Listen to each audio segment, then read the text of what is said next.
Hello, this video will be looking at the remodeling in the human INF-beta gene to try to decrypt the histone code. I'll be discussing the experiments and conclusions obtained from a scientific journal article called Deciphering the Transcriptional Histone Acetylation Code for a Human Gene. This video was made for MCDB 427 Molecular Biology at the University of Michigan. To be able to understand the significance of the experiments I'll be talking about, I'm going to review some important background knowledge. We have a huge amount of DNA that needs to be packaged tightly in order to fit inside the nucleus. This is accomplished by forming something called chromatin. Right here is a representation of a chromatin fiber, or heterochromatin, which means it's highly condensed. If you unpack this, you'll see what looks like a string wrapped around many balls. This is the euchromatin form of chromatin. The string is the double helix DNA. The ball and the DNA wrapped around it together as a unit are called the nucleosome. Let's look more closely at the nucleosome to see what it's composed of. If you noticed, there are 8 spheres that the DNA is wrapped around. These are proteins called the core histones. In other words, the nucleosome contains a histone octamer. Each octamer contains 4 different kinds of histones, with 2 copies of each, H2A, H2B, H3, and H4. Those strings sticking out of each histone are called histone tails.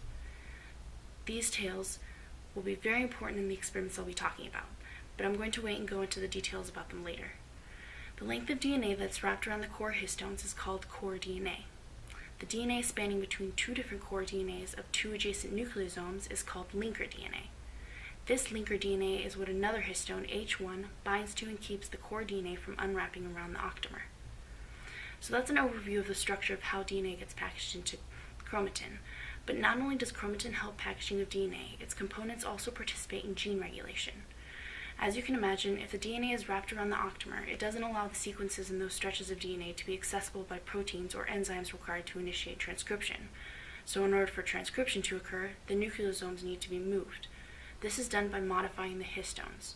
Here's a list of some modifications that can occur, but for this video, don't worry about any of them except for acetylation and phosphorylation, because those are the ones that we'll be looking at in these experiments.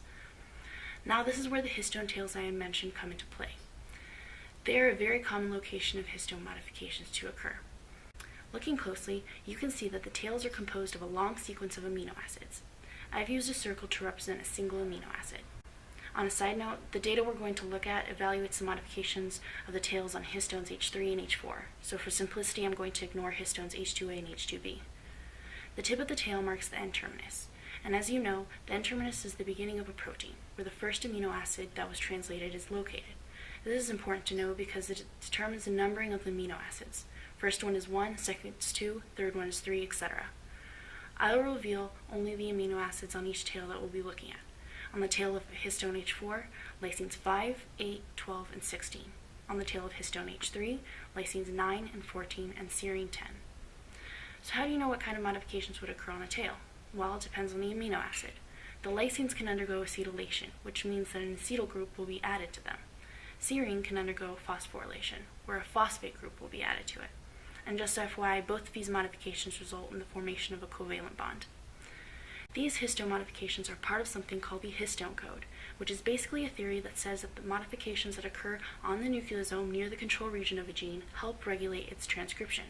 In other words, the histone code equals the recognition code for the recruitment of chromatin remodeling complexes. On a broader scope, the histone code is part of the epigenetic code. The epigenetic code involves modifications on the DNA structure in chromatin, but does not affect the base pair sequence. So the histone code is temporary, and the DNA code, as in the sequence of base pairs, is permanent. The DNA code also contains all the histone code information. So information flows from the enhancer to the nucleosome. The data produced from these experiments will show a possible way in which these modifications are able to cause the nucleosomes to move to allow transcription to occur. What were the researchers trying to discover through their experiments? Well, they wanted to figure out if there was indeed a code involving histone modifications that is used during gene activation, and if there is one, how it's interpreted. The data collected to answer this question was developed through several experiments and assembled into this figure. I will slowly be orienting you through this figure as I explain the methods used to collect the data, so don't worry about pausing it to try to understand it just yet. To understand the histone code, they first infected HeLa cells with a virus called Sendai. HeLa cells come from an immortal cell line that initially was isolated from the cervical cancer cells of a patient named Henrietta Lacks. which have been proven to be very good research tools. The cells were infected for different amounts of time, each represented by columns 1 through 12. To evaluate the histone acetylations occurring on the histones, chromatin immunoprecipitation, or CHIP, was performed. CHIP is performed by first using a formaldehyde treatment, which essentially causes the chromatin inside the cells to be frozen in time. Formaldehyde cross-links any protein-protein interactions and any protein-DNA complexes. They did this so they could see the natural state of chromatin-protein interactions that occurred in vivo. The chromatin was then extracted from the cells and sheared, or in other words, broken up into small fragments. The fragments were then incubated with all the antibodies specific for an individual acetylation site on either histone H3 or histone H4 tails. These sites are located on the amino acids I mentioned before. For histone H4, they included antibodies for acetylated lysines 5, 8, 12, and 16. For histone H3, they included antibodies for acetylated lysines 9 and 14. During this incubation period, the antibodies bind to their specific acetylation sites.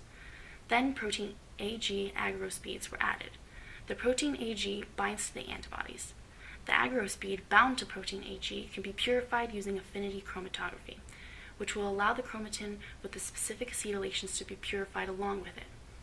PCR was performed on these purified fragments using a primer that was specific to the INF-beta promoter. INF-beta was targeted since this experiment was looking at the acetylation specifically of the human INF-beta gene, which is activated in defense against viral infections, in this case the viral infection being caused by the Sendai virus. Note that this portion of DNA that the protein was bound to will not be amplified during PCR. These PCR products were then run through gel electrophoresis. The appearance of bands showed the presence of PCR product, therefore the presence of the INF-beta gene, which meant that a specific acetylation event had occurred on the histone associated with that gene. Going back to the figure with the data, lane 1 and 7 depict the findings from this individual experiment. Lane 1 used antibodies specific to histone H4 acetylations. Lane 7 used antibodies specific to histone H3 acetylations. The next set of experiments were performed using the same methods described above, except this time, instead of incubating the different antibodies all together, the antibodies were incubated separately so that the residues that were acetylated could be determined. Lanes 2 to 5 show the data when using antibodies for histone H4. Lanes 6, 8, and 9 show the data when using antibodies for histone H3. Lane 10 used an antibody against TBP to show at what times TBP was bound to the promoter. TBP stands for TATA binding protein, which is a subunit of transcription factor 2D that binds to the TATA box, so its appearance on the gel would indicate the initiation of transcription. Lane 11 contains the control, which is input chromatin. The lane shows the PCR products of the human gene, just like the other lanes.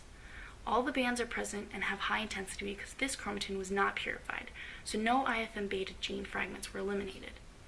The equal band intensities across the lane gives a good indication that different amounts of chromatin were not used. Lane 12 shows the appearance of INF-beta mRNA, which is a transcription product for that gene. The mRNA was quantified through the same methods as the rest of the gel, except instead of PCR, RT-PCR was used to convert mRNA into cDNA for the gel. So here's a discussion of some observations taken from this piece of data.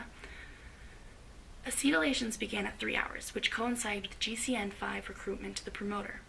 GCN5 is a histone acetyltransferase, in other words, HAT. Lysine 8 of histone H4 was acetylated 3 to 8 hours after infection. And after carrying out other experiments, it was interpreted that recruitment of BRG1 requires lysine 8 of histone H4 to be acetylated. BRG1 is the ATPase in the SWI-SNF complex. BRG1 contains a bromodomain, which is a domain that functions as a reader for lysine acetylations. So it makes sense that lysine 8 acetylation is required for BRG1 to be recruited. SWI-SNF complex is a chromatin remodeling machine. Lysine 12 acetylation only appeared at 6 hours. Lanes 4 and 5 show no bands, meaning lysine 5 and 16 are not acetylated at the INF-beta promoter during transcription activation. Serine 10 phosphorylation, beginning at 3 hours, precedes lysine 14 acetylation, which begins at 6 hours. These data support the idea that serine 10 needs to be phosphorylated before GCN5 can acetylate lysine 14.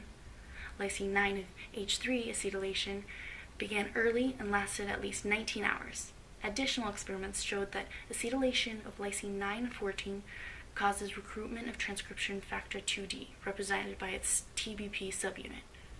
Lysine 14 perfectly correlates with the timing of TBP recruitment and the initiation of transcription at 6 hours. This is consistent with the hypothesis that acetylation of lysine 14 of H3 is required to recruit TBP to the promoter. These observations support the theory that histone modifications are not random. Instead, a distinct pattern is created, which is important for the activation of gene expression. The histone code hypothesis says that the enhancer sequence is not adequate enough to regulate the complexity of gene expression alone. Instead, the enhancer sequence codes for the recruitment of many transcription factors, which those in turn recruit chromatin modifiers and other proteins that provide further information, which is printed on the histone tails.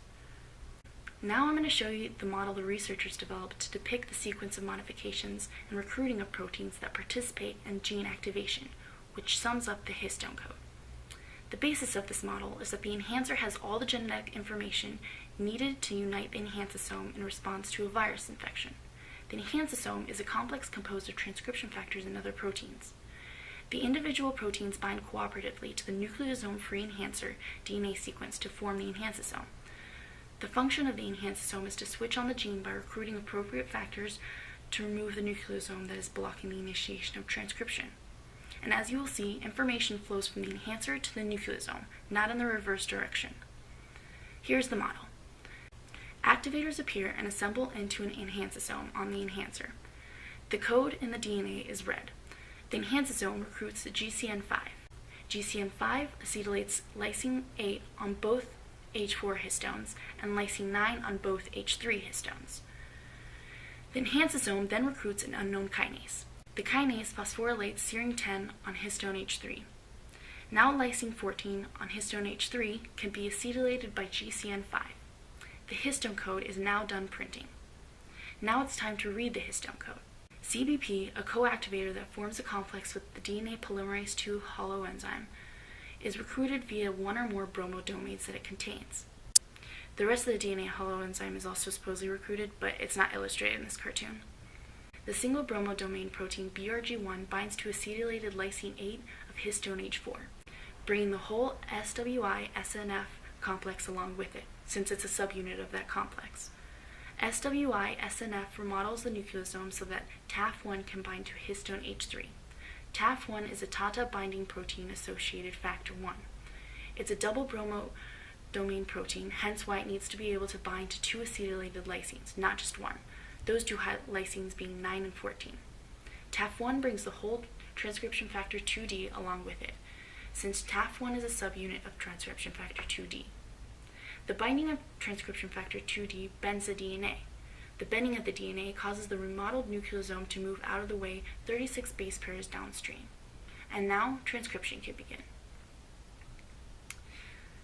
That's a wrap on my video, and I hope it helps.